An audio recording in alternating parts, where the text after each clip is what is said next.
आधार स्तंभों की बात करेंगे इस वीडियो में मात्र 10 मिनट के अंदर। तो चलिए, सबसे पहला पॉइंट ये आता है कि हिंदी में अगर आप समास पढ़ रहे हो तो समास का अर्थ आपको पता होना चाहिए। देखिए, एक्चुअल में हिंदी का जो समास होता है, समास और संधि में बच्चे कंफ्यूज होते हैं। संधि एक्चुअल में क्या होती है? संधि हमेशा वर्णों के मेल से बनता है और समास जो होता है ये हमेशा शब्दों के मेल से बनता है। तो यही खेल है, यही समझो।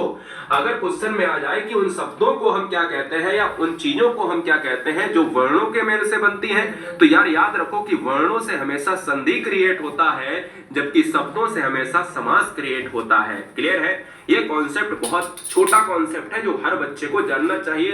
ये क्वेश्चन आ जाते हैं तो हमें तो पूरा ज्ञान होता है, लेकिन छोटे क्वेश्चन अगर नहीं आ रहे तो फिर बेकार है ना? एग्जाम में क्वेश्चन गलत हो रहा तो फिर बेकार है। तो चलिए, वर्णों को क्या कहते हैं? वर्णों के मेल से बनने वाले को संधि कहते हैं, शब्दों के मेल से बनने वाले को समास कहते हैं। ये दो टॉपिक, दो स्टार बना के चीजों को लिख लेना है।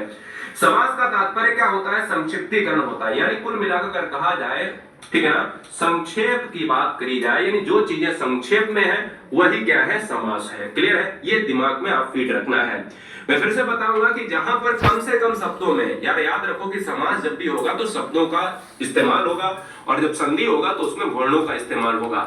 यानी कम से कम शब्दों में अधिक अर्थ को प्रकट किया जाए वह समास कहलाता है, यानी शब्दों के मेल से बनने वाला समास होता है। जैसे रसोई के लिए घर, तो आंसर हो जाएगा रसोई घर, है ना? इसका समास विग्रह क्या होगा?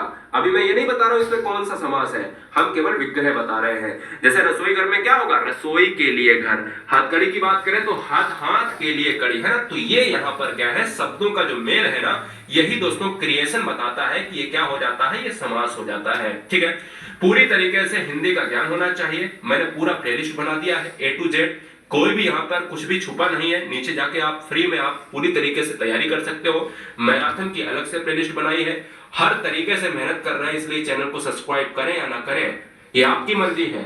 सब्सक्राइब के बल पर हम वीडियोस नहीं देते हैं, हम सेलेक्ट। बच्चे को पता होना चाहिए कि हिंदी में जो समास के प्रकार होते हैं वो 6 टाइप के होते हैं। क्या होते हैं?